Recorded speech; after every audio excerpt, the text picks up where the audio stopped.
Hello everyone, it's Benny, and welcome back to the 3D Game Engine tutorial series. In this video, we're going to be making some changes to our transform class, because right now, we've pretty well integrated it into the engine.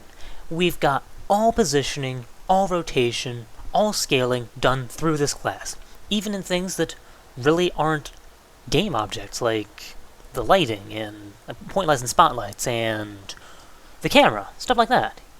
Unless I missed something, and I don't think I did. But there's still one more thing I'd like to do with our transform class. And I think that's perhaps best demonstrated with a bit of an example.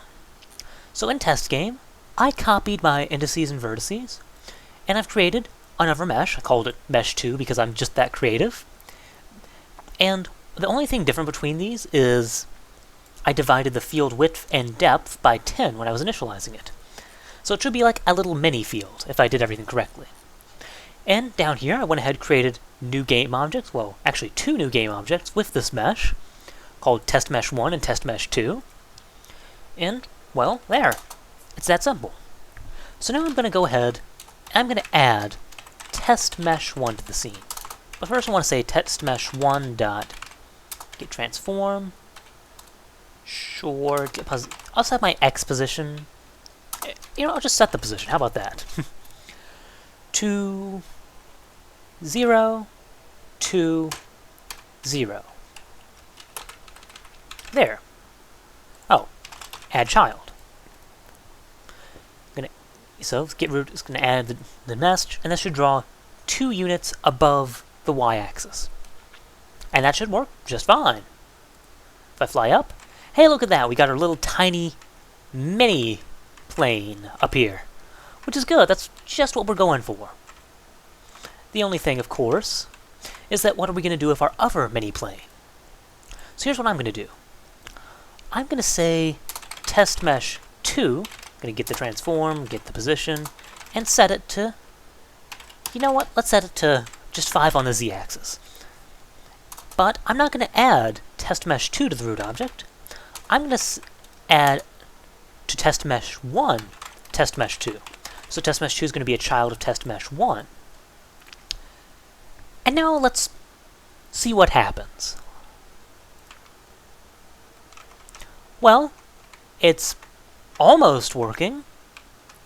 The thing is, it's not really inheriting the position or rotation or anything from test mesh 1. It's just sort of in its own position.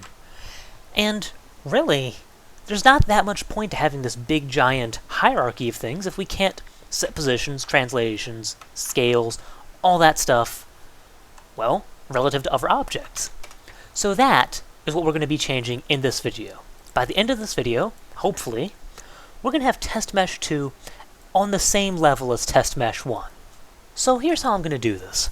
I'm going to set up a hierarchy in my transform class, kind of like I have in the game object class, except in reverse. Rather than having the transform store all its children, I'm going to have the transform store its parent. And the only thing that's really going to change here is right here. I'm going to have another matrix 4f I'm going to have in the get transformation function.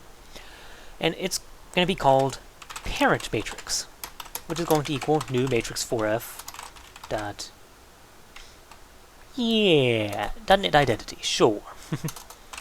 And what I'm going to say is if parent matrix, if parent is no, not parent matrix, is not equal to null.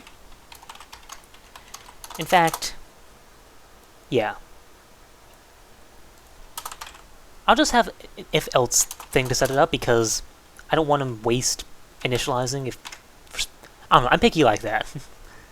So I'm going to have the parent matrix, and if it's not null, then I'm going to get the matrix from the parents. Otherwise, it's just going to be the identity matrix. And I'll talk about how I'm going to get the parent matrix in a moment.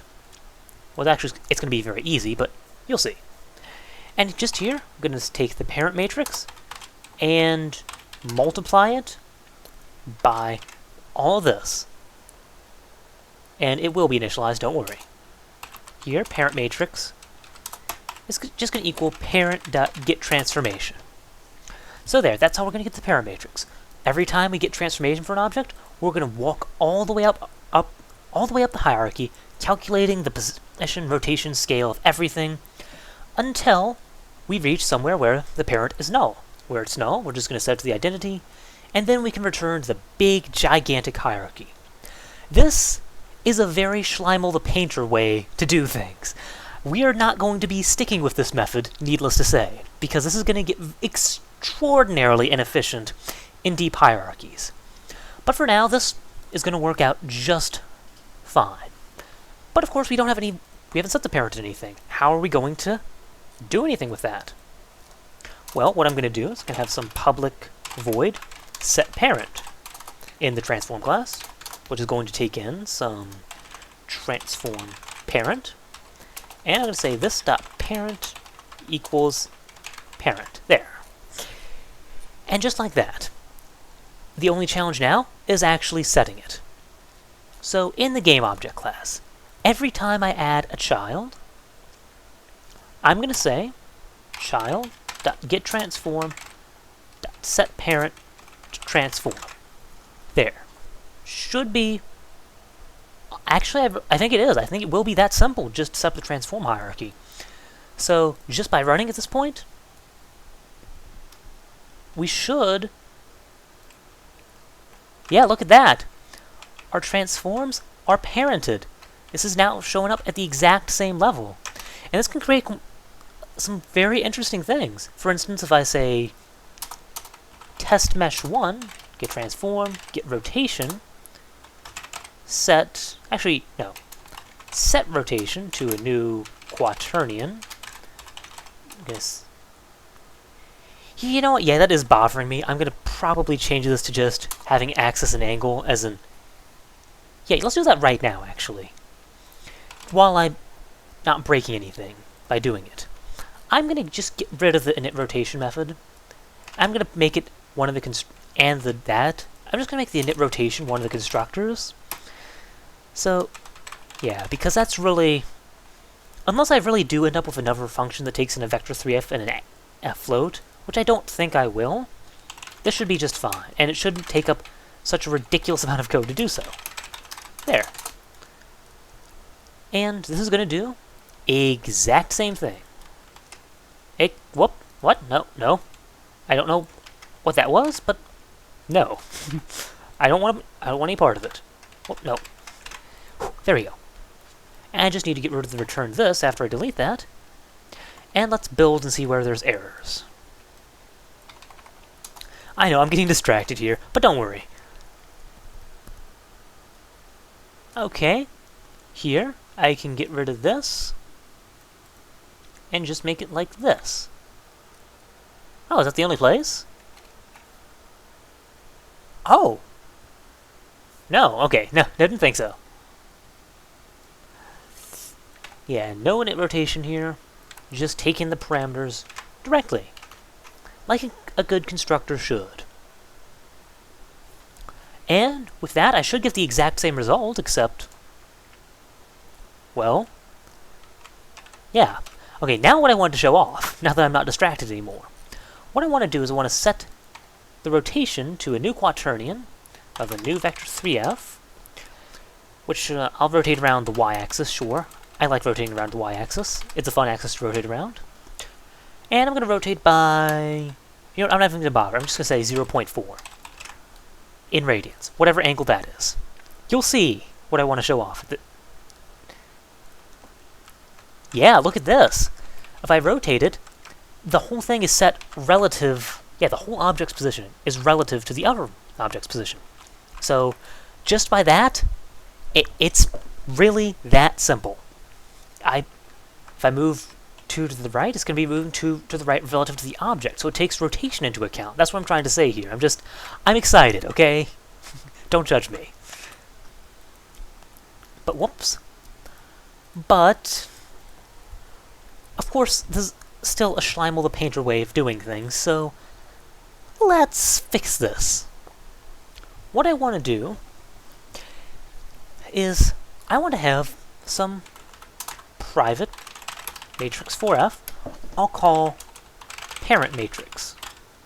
Yeah, that's what And so basically I've just moved the temporary variable, no. The function scoped variable here as I promote it to a class variable.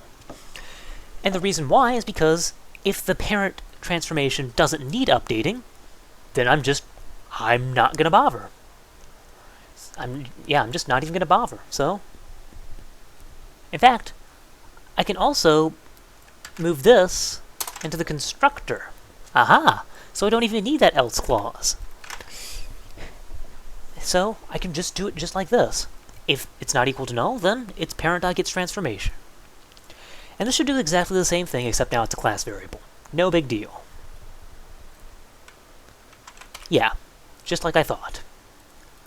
But what I'm going to start doing now is I'm going to start keeping track of when these things are changed, when all of these variables are changed. When they are, that means the transformation needs to be updated.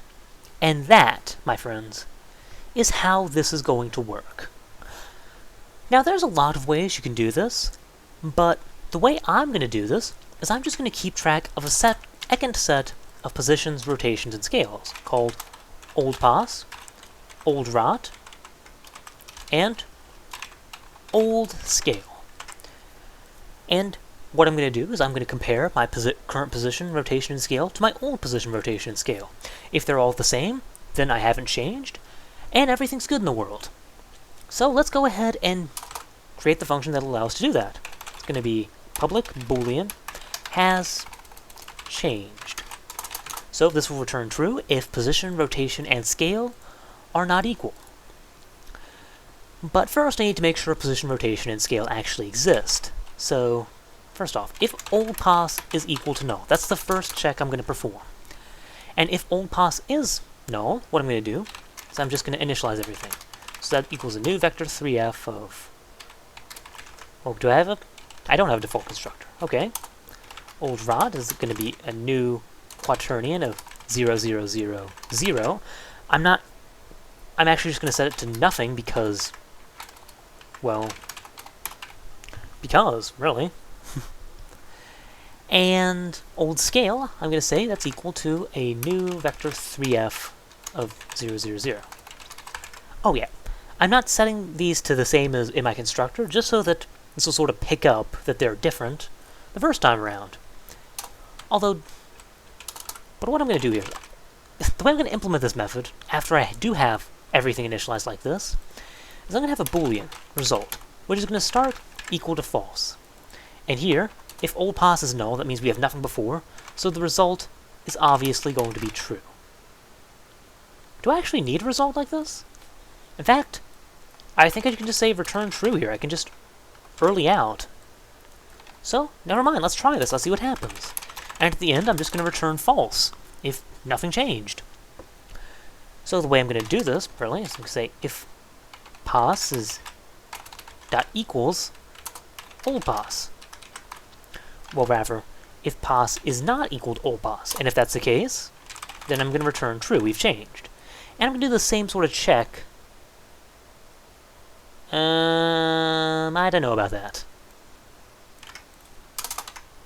For scale and, well, everything else. For scale and rotation, which is everything else. But yeah, you get the idea. Now the rotation is going to be interesting because the quaternion class doesn't have an equals method. So what I'm going to do is I'm just going to actually go to vector class. I'm going to copy the equals function. Except instead of taking a vector 3f, it's going to take in a quaternion. It's going to do all that, and it's going to check if w is equal to r.getW. So that way we've compared all the components. And with that, we've really done everything, I think. We've got everything. So, in fact, let's just initialize this in here because, I don't think there's much advantage to dealing with it like that. So yeah, I'll just initialize them to nothing in here. And anyways, yeah, that's fine. What I'm going to do is I'm going to change this. So rather than just being if parent is not equal to null, if parent is not equal to null, and parent.has changed.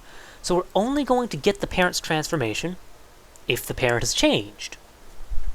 And, well, that's how this is going to work. The only thing now is we have, well, there's two things, but the big thing now is we need to update the old position, rotation, and scale. So after all this is done, I'm just going to say old pos.set to pos. I'm just going to create sort of like a copy thing like that. So old rot.set to rot, and old scale.set to scale. And I'm going to make that sort of a copy constructor thing. So in here, wherever I have set, somewhere in here, and I have public void set taking in some vector 3fr. I'm going to just call set with r.getx, r.gety, and r.getz. That simple. And I'm going to do the same thing for quaternions, which don't have a set function? Thought I did that for quaternions too. Well, I guess I'll make sure. In fact, I better check the other thing, the vector2f, after this, just to make sure that's still doing it too. So set x, y, z, and w. Do the same thing, except this dot w equals w. And finally, vector3f, or quaternion r, which calls that set function with r.getw. There. And I'm going to do this exact same sort of check for vector2f, because this really... Yeah, I didn't do it. Must have forgotten. Oh well, it's not a big deal. Just going to change this, so that's that, and that's vector2f. And then just get rid of the z. And just like that, it's solved. So, with that, I believe we have most of things done. So this should work on the surface. You'll see. So yeah. Oh, it doesn't. Interesting. Okay, I figured out the issue. And also off-screen, I changed the set function in the vectors and quaternions just to return itself. Just because that makes it convenient to chain together set and other things. Not that I'm planning to do it that much, just, you know, it's there. And same thing for vector2f, but yeah. And the reason this thing isn't working right here, I knew there was a reason why I insisted on initializing old position and has changed. Because the first time, it has to return false. Or return true, or you know what I mean. It has to have changed the first time because there's nothing there the first time. So here I'm going to say if old pos is equal to null. And I am going to initialize them in the constructor. And then I'm just going to return true. There. And with that, that should fix the problem, other than the fact that these may not be initialized. So what I'm going to say here is if old pos is not equal to null here, and yeah, and only if they're not equal to null will I set them. And this will work because I shouldn't really, I mean, if I do have these initialized, I shouldn't be checking my parent before I actually set them. And, or better yet, what I can do is here I can just say set to pos. That way I know for a fact that even if I call them in a wonky order that, in fact, actually that's not guaranteed, I'm misthinking, but yeah. Just set it to the position, rotation, and scale when this is called, because that way it'll be guaranteed not to have some ridiculous issue thingy. And now everything should work out just fine. So yeah, it's a little bit tricky, but, you know, after all said and done, it's working out just fine, and now we don't have to worry about the big giant Schleimel the Painter do this 10 million times every frame thing. So, yeah, but I am going to make one change, and that is I'm going to make this actually recursive. I'm going to make it sort of recursive up the hierarchy. You know, so this will check this one's parents, and this, and then the next one's parents, and the next one's parents, and so forth and so on. So yeah. So what I'm going to say here is if parent is not equal to null. So yeah, if our parent isn't null, what we're going to do is we're going to say boolean parent has changed. And that's just going to equal parent.hasChanged. So there, this will be true if and only if the parent has changed. And if the parent has changed, then I can just go ahead and immediately return true. Because no matter what, at this point, it's true, and true overrides false in this scenario. We want to know if anything has changed. So granted, this will require a little bit of an exhaustive search if nothing has really changed, but that's better than the Schleimel the Painter thing of trying to go up the hierarchy, calculating the transformation every single frame. In fact, I can change this to if parent is now equal to null, and parent has changed, and wait, parent.hasChanged. There. Then return true. Same sort of check here. If parent is not equal to null, and parent has changed, then I can go ahead and return true. Otherwise, oh, actually I want to do that after I initialize this, so, yeah. Just because. And really, with that, that should be just about everything. So, one last time, just to make sure that nothing has been destroyed by me doing this. And good. So we have a big, giant hierarchy of transforms. We can go all the way up, down the hierarchy, do all this nonsense, and get concatenated transformations, and even interesting little effects. Like, for example, what if instead of adding the camera to the root object, I add the camera to the test mesh too, if I can ever find where I added the camera. Good lord, I know you have to be in here somewhere. I mean, there you are. Good lord. I just couldn't find that for some reason. So yeah, okay, I'll copy this, and I'll just say test mesh 2, add child of new game object with a ridiculous giant hierarchy list thing. Should be okay, so now I should run, and now camera should start off in the position and orientation. Oh, okay, or not. And I know why it's not working, but I think this video's gone on long enough. So in the next video, we're going to integrate the camera with our new hierarchy, and we're going to go ahead and finish up with our giant has changed detection system. So thank you, hope you enjoyed, hope you learned, and see you then.